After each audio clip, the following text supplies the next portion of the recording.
129.9块能买到大品牌的羽绒服，那么它真的是羽绒的吗？来，咱们看一下。你们赶紧趁着反季去给老公和老爸选这啄木鸟家这个羽绒服，现在反季的价格就贼合适，它这个面料就贼好，属于那种抗风又耐磨的，而且这种棒球领的穿上之后就贼显年轻。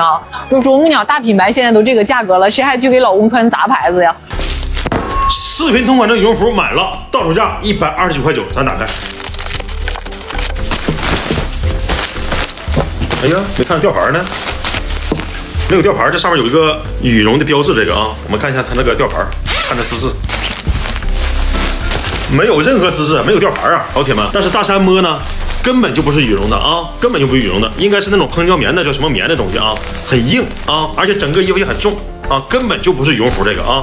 而且呢，它这个是个3无产品，商家宣传是大品牌啄木鸟的，结果呢，连个杂牌都不是。正义！